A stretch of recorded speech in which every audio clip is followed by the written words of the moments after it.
Sejam todos muito bem-vindos ao canal Stand Imaginário. Bom, pessoal, hoje eu vou voltar para a velharia, vou fazer um novo e um velho hoje aqui, numa tacada só vou mudar a camiseta. Porque assim, às vezes eu vou revisitar exatamente para aquela fase aqui, né, aquele ciclo de vídeos aqui, aquela série de vídeos aqui no canal que fala sobre os filmes que se envelheceram bem ou não, se são clássicos, são cult, aquela coisa toda que a gente discute aqui. E esse aqui acabou acontecendo uma coincidência danada, uma coincidência. Então, acho que vocês vão achar interessante. É um filme que está lá no Prime Video, né? O Prime Video trazendo essa gama de filmes sensacionais, né? Esse lote de filmes sensacionais aí dos anos 70, 80, 90. Por isso que realmente eu acho legal. Fora que o Witcher, né, que vai voltar agora, é desse streaming. Então para mim já vale muito. Bom, vamos lá. Vou falar de Piranha. Ele tem uma sequência natural. É um filme de 1978 e depois tem uma curiosidade aí já no segundo filme, que já avança para os anos 80, mas não vou me alongar mais aqui nesse início, porque eu vou trazer um vídeo mais de curiosidade do que de propriamente indicar, tá, pessoal? Porque não é um filme daqueles que eu falei que envelheceu mal, ele já era tosco nos anos 70, de propósito, porque é um filme considerado filme B, né, com baixíssimo orçamento, nós vamos chegar lá. Então, hoje, sem mais delongas, Piranha, de 78, aqui no canal Stand Imaginário. Roda a vinheta.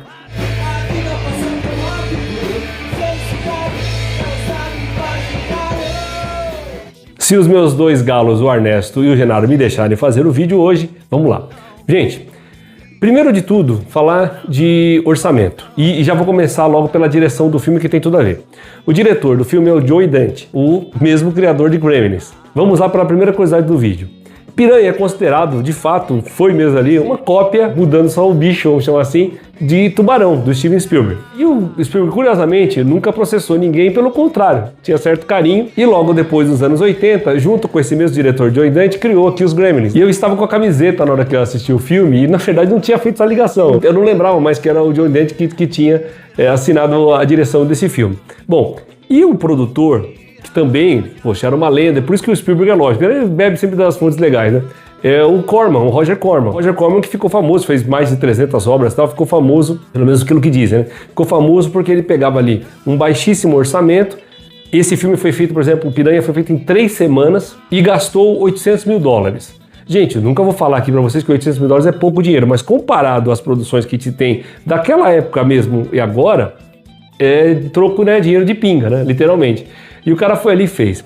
E propositalmente, acho que o Corman, acho que ele tinha muito uma coisa assim do famoso falem bem ou falem mal, mas falem de mim. Que é o que virou o YouTube, né? O YouTube no final das contas, isso, né? Falem bem ou falem mal, mas falem de mim. Porque, na verdade, vocês sabem que às vezes tem alguns conteúdos aí que não teriam como avançar tanto. O pessoal, mesmo para reclamar, vai lá e o vídeo sobe, né? E o YouTube que faz sobe e tudo mais. E ele fazia muito essa coisa. Porque quando você está ali vendo o filme, você percebe que algumas coisas são muito propositais. Como o cara sobrava na criatividade, sobrava na técnica, ele fazia algumas coisas de propósito para você realmente pegar aqueles detalhes. Acho que ele se segurava para não ficar bom com pouco dinheiro e com pouco tempo. Eu digo isso porque eu vou contar aqui o que seria a premissa do filme. No comecinho você tem um casal de mochileiros que numa montanha específica lá nos Estados Unidos, eles estão procurando ali se aventurar, estão procurando ali namorar, então estão procurando acampar e tudo mais. Eles chegam lá numa instalação militar, que fica bem acima e tal. Eles entram ali muito mal e porcamente e tem um tipo de uma piscina, um reservatório ali, e eles vão inventar de nadar naquela água que eles nem conhecem, uma coisa bem maluca assim, de propósito. E aí eles têm lá o primeiro ataque, bem lá mesmo, com a musicalidade tal do tubarão e tal. E o filme começa por aí, tem uma investigadora que é contratada de seguros, na verdade, contratada pela família para falar assim, cadê o pessoal? Foi fazer uma viagem ali, os mochileiros e tal, e sumiram, cadê eles, né? O que aconteceu? E ela vai fazer uma investigação, e ela chega lá num local, né, e pede ajuda, e aí começa a aventura e desventuras, porque eles vão fazendo, vou dar spoiler aqui, é claro, apesar de o filme ser antigo, pessoal, para vocês curtirem aí, né, e quem nunca viu, não ter o desprazer do spoiler, e para quem já viu também, não tá lembrando muito, mas enfim, eles fazem uma bobeira lá, bem idiota mesmo assim, e acontece ali uma soltura, vou chamar dessas piranhas geneticamente modificadas. Tem um detalhezinho no começo, gente, que eu confesso que quando eu era garoto lá, anos 80, que eu acabei vendo esse filme em 80 e pouco ali e tal, mas era garotão ainda de tudo, e eu lembro de, na terceira vez perceber esse detalhe, e falei assim, meu, tem a ver isso aí, né? Não tinha me tocado muito bem disso. E passava em TV aberta, tem uns detalhes ali interessantes por passar em TV aberta, que eu acho que deveria passar também até hoje. Enfim, as coisas hoje ficaram num mimimi tão grande.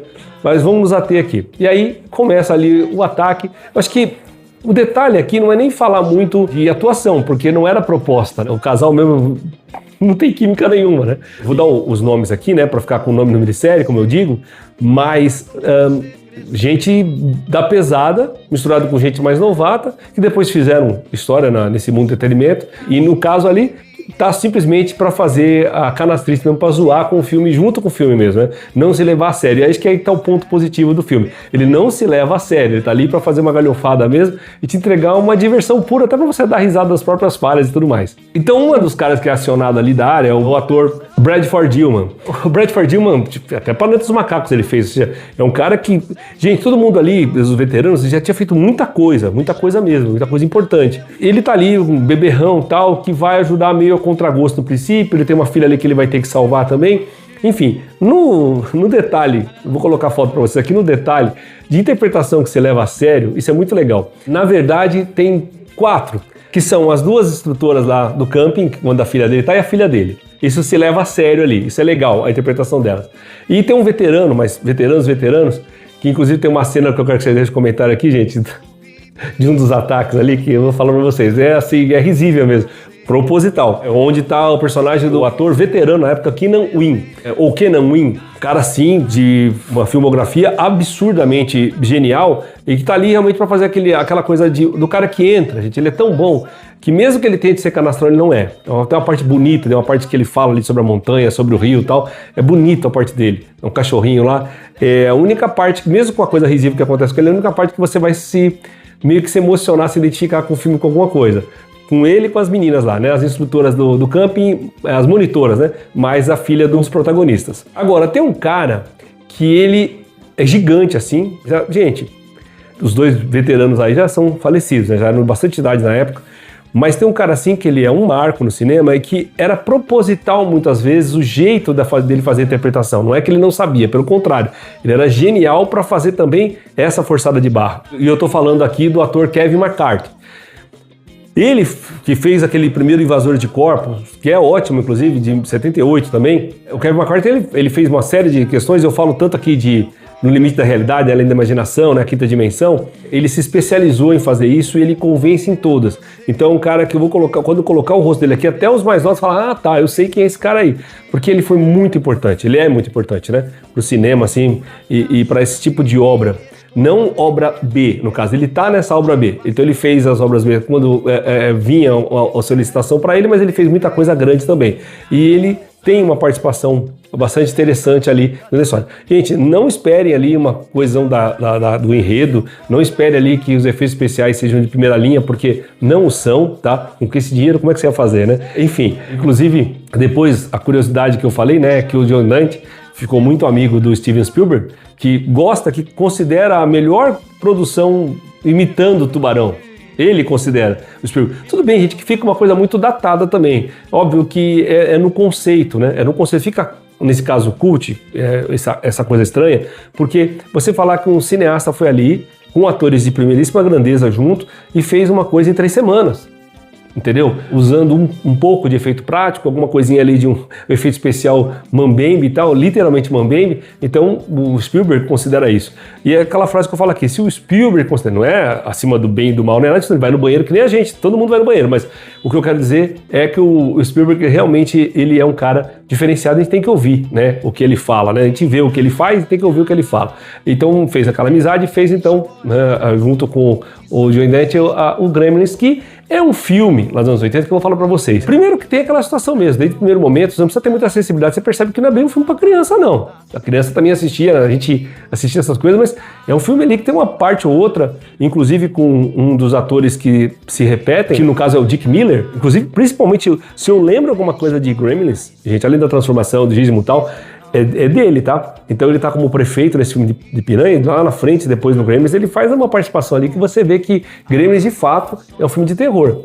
Eles, inclusive, como muita coisa do John Dante, com muita coisa do Spielberg, tem uma pontinha, se você for ver, até Jurassic Park, se você for ver, ele tem uma coisa de um terror ali, meio por trás ali, no sentido da ambientação, Se você for a fundo, se quisesse, virava um filme de terror daqueles com suspense mesmo forte. Então Gremlins é essa curiosidade que eu falei para vocês no início do vídeo. E por falar em camiseta, hoje não é, né? Vou até tentar depois, porque o Gremlins é uma coisa muito legal, né? É muito diferencial e tem uma proposta bastante ambígua, né? O Gremlins é uma coisa bastante interessante. Essa cabeça do John Dante é uma coisa esquisita. Mas enfim, temos a minha coleção na Cameware, então você entra lá no site da Cameware, uma coleção a minha, vou deixar parte, tá legal pra caramba, mas tem toda a coleção de tudo que o pessoal da Cameware tem lá no site, vocês têm um desconto, né, Imaginário 5% de desconto, depois eu vou fazer alguma proposta parecida com essa aqui, tá bom?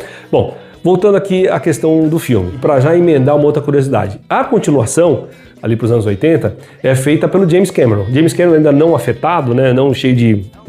falando muito de groselha, as coisas que não tá muito dando para entender muito bem a cabeça dele hoje em dia, um cara genial, um cara criativo, e aí, se você tinha uma galhofa ou você tinha uma coisa completamente inusitada em Piranha, sendo o cupião do tubarão, literalmente uma cópia mal lavada, o filme, no caso, que tem a direção do James Cameron 2, Piranha 2, que é o único realmente na sequência direta ali, tem algumas imitações, algumas coisas, depois tem uma refilmagem que eu vou falar daqui a pouco. Ele tem uma questão que as piranhas são mais inteligentes, aí tem um outro... Não vou dar spoiler aqui também, tem outras evoluções, vamos chamar assim, como no caso daquele filme Os Ataques dos Olhos Malditos, que você vai tendo uma escalada, uma evolução, e que são bem-vindas, muito bem-vindas.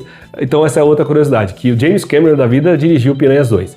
Bom, e o diretor francês, o Alexandre Aja, né? Eu não sei se pronuncia assim, tá, gente? Ele fez ali em 2009, depois acho que é ele mesmo, 2012. É sensacional, eu gosto muito.